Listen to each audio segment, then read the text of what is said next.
sleep after what I saw on the news last night. Batman was dead, and there was no doubt in my mind that Leroy killed him, and RoboCop. But I still don't know how.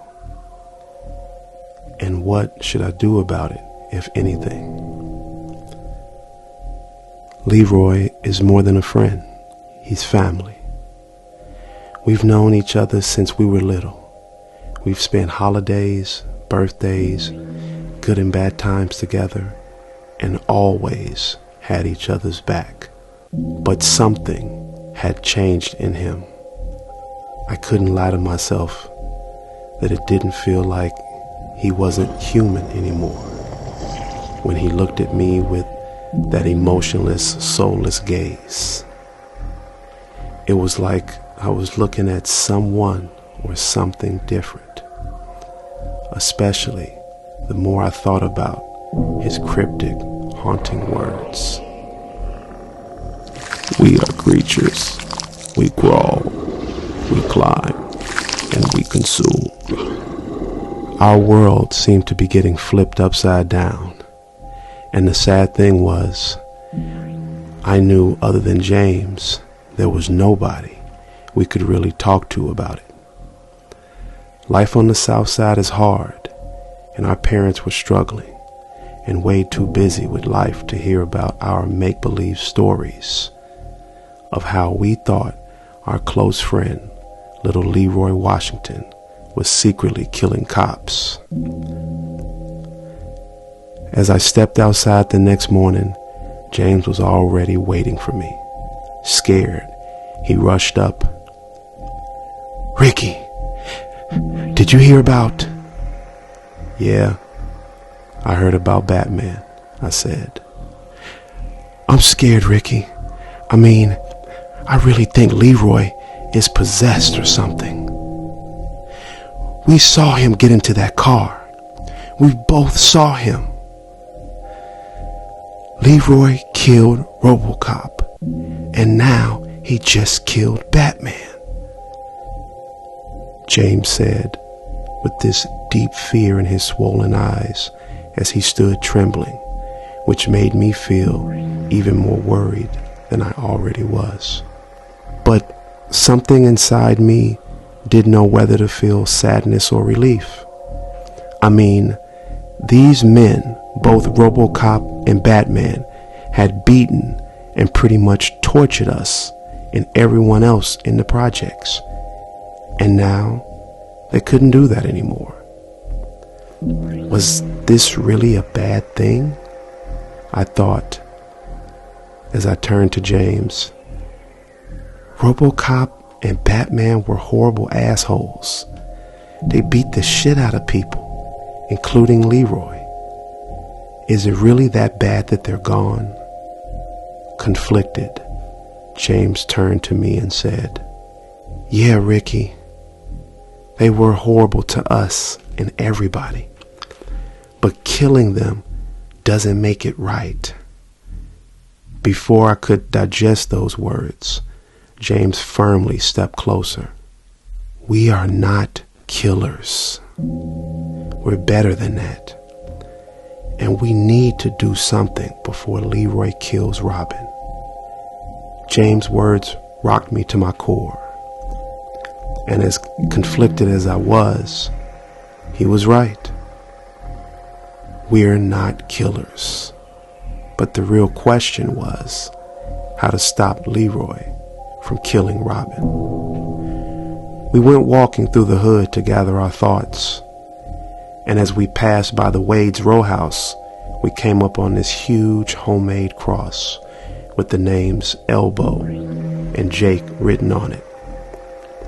Mr. Wade was outside, filling the large hole where he buried Elbow and the other dog, Jake, while Lucy, the pit bull that actually survived, was just sitting on the porch, whining and scared. Mr. Wade sobbed. "Goddamn thing killed my dogs. It killed my babies.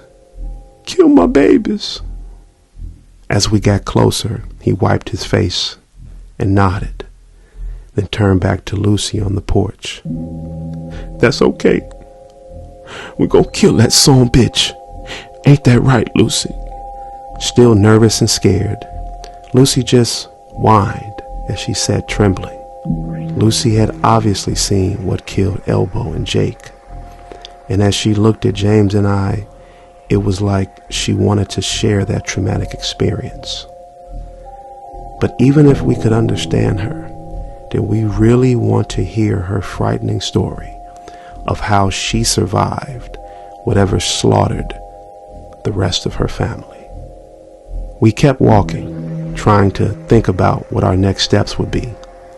I mean, we were professionals when it came down to the gangs, the slickers, and stuff like staying out of certain hoods to avoid getting shot or beat up. But now I felt like we were dragged into something that was completely out of our league. I wish I could call Ghostbusters, but they probably wouldn't come to the South Side because they'd be scared of getting shot. As we turned the corner of one of the buildings, James suddenly grabbed me by my arm, snatching me backwards as he whispered loudly, "Ricky, look."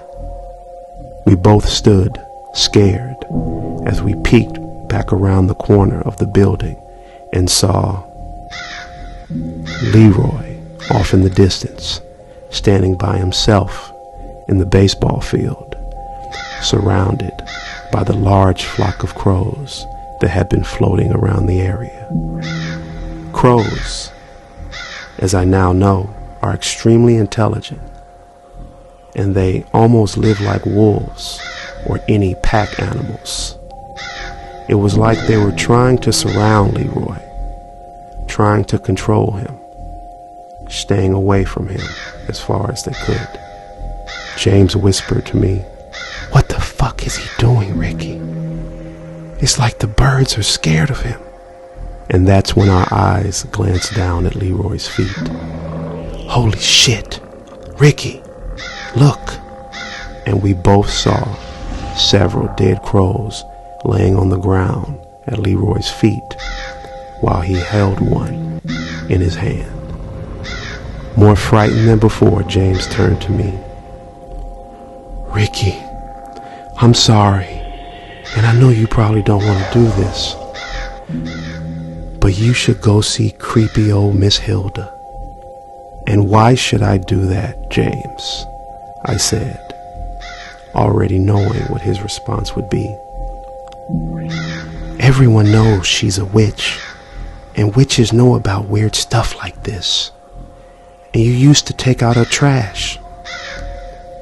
Maybe she can help us." Miss Hilda was an old white lady that could have been 100 years old. She looked like she just crawled out of a Dracula comic book and lived in the giant creepy old mansion that sat in the middle of the projects. And it looked like it was put there a long time ago when Chicago was first built. It always seemed odd to me how this super fancy house that looked like a haunted mansion from the movies just sat in the middle of the PCs, surrounded by poverty. But that's what also made old Miss Hilda so creepy.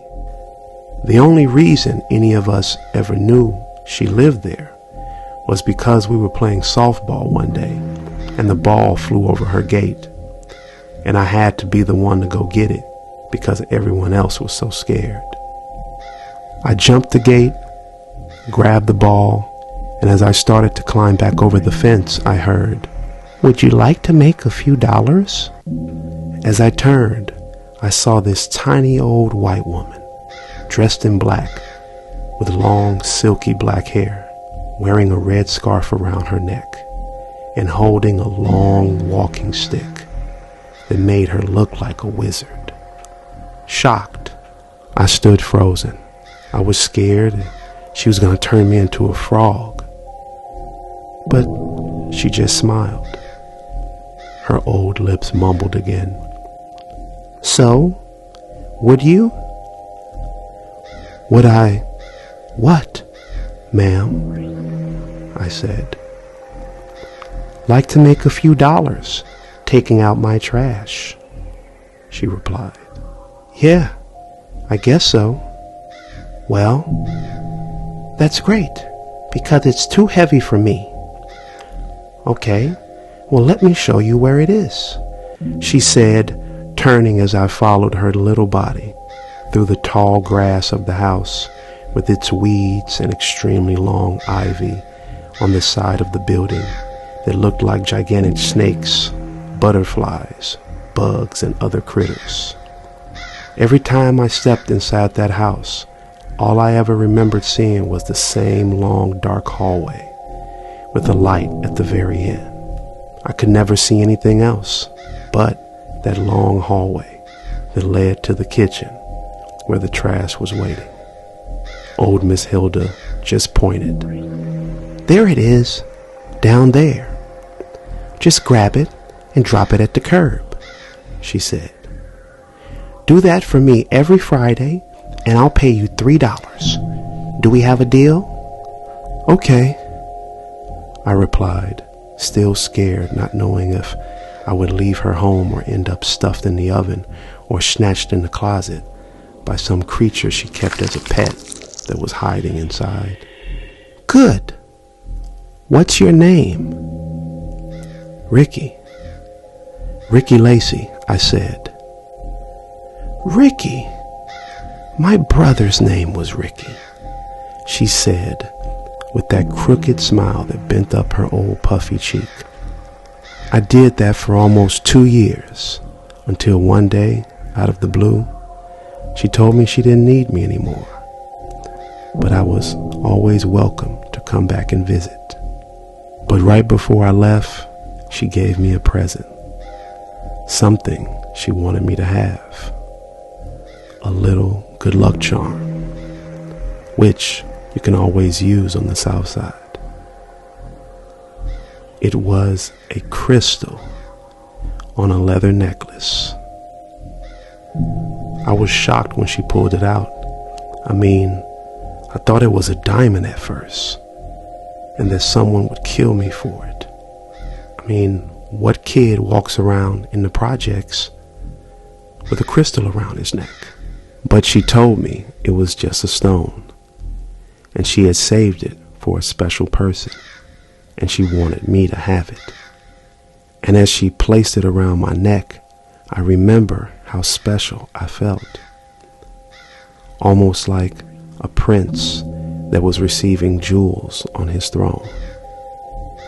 Like this little worthless stone was actually magical. I wore it for a few weeks until people started noticing it, which led to a few older guys in the neighborhood trying to take it from me. So I put it away in my room and hadn't worn it since. Ricky, please, we gotta do something, James spoke nervously as we slowly eased from around the corner, hurrying away from Leroy, still being circled by the flock of crows. Frustrated and scared and not really knowing where else to go, all I could say was, "All right, fool, let's go see the old woman." We hurried over, and as we approached this massive place with its old creepy front doors, I remember how terrifying of a place this was to everyone and how no one dared to come close to it. Funny, because now we were here to find answers. Now we were here to feel safe. As James and I passed the gate, a huge crow swooped down from the sky and landed near the stairs and just stared at us as we walked by. It was almost as if the bird was guiding us inside, telling us that this was the right place for us to be. As James and I got closer, we noticed the large front door was already open. I peeked inside and James said, You're not gonna knock? But before I could reply, a soft, powerful voice echoed from inside. Hello, Ricky. Please, come in. James turned to me, covered with doubt, but as eerie as the situation was, we both know we had no time to be scared. We carefully entered, stepping into the huge shadow-filled room, as our eyes were drawn upon a single candle that glowed extremely bright in the middle of the darkness. Sitting nearby, covered by the glowing light of the candle, was old Miss Hilda on a couch, wearing the same black clothes and red scarf she had always had on since the last time I saw her, almost 2 years ago. Come close, my child. We don't have much time, she said, as James and I carefully stepped toward the massive glow. I thought to myself, how is this small candle so bright and powerful? As we stopped, the old lady smiled and continued, life is a dream, and sometimes it's a nightmare. But the one thing we must never forget is that we are always in control. After a few seconds of trying to digest her words, James nudged me in the side, pushing me to finally speak. Miss Hilda, do you know what's going on with Leroy? Of course. That's why you're finally here, she replied, then continued. Since the first time you jumped my fence, the whispers of time told me you were special, that we were destined to meet. Confused, James and I turned and looked to each other as I said, I'm sorry, but I don't know what that means. The old lady smiled and replied, there is an evil that has always lived in the darkness, in the absence of the light. And for centuries, those like myself have been tasked with help maintaining the balance. You, Ricky, are part of that balance. So what does that mean? Is Leroy some monster or something? I don't know what he is, or was, or will be. But to help him, you must expose him to the light. Expose him to the light? What does that mean? Sunlight? Moonlight? A fire? James replied. The old woman grinned as she leaned forward, looking closely at me. Where is your stone, Ricky? The stone? James whispered. I think it's at home. Yeah, it's at home, I replied, somewhat embarrassed, as I felt there was always a reason why she gave it to me. Go get it. Seek out your friend and expose him to the light, she said. What is the stone gonna do, Miss Hilda? I asked. It will do what it needs to do when it needs to do it. You just need to be ready and remember these words. She leaned forward, handing me a small sheet of paper as she spoke the words that were written down. We are the warriors of the light. We stand against the darkness, in weakness or in might. We fight within the shadows. On death's floor, our blood shines bright. Because life within the darkness shall perish by the holy blade. of light. James and I stood silent as she finished. Then, go, my child. Go to the place where all of this began, and there you will find the beginning of your answers. Our minds were still cluttered with questions, but before we could ask anything else, the old woman stood up and walked away, vanishing into the shadows. James and I headed towards the door. As the small and powerful candle flickered and finally died as we exited the huge front doors. Stepping outside, James turned to me, barking. I told you Leroy is a fucking monster or possessed. We gotta go get that damn rock she gave you and see if we could turn him back to normal, Ricky.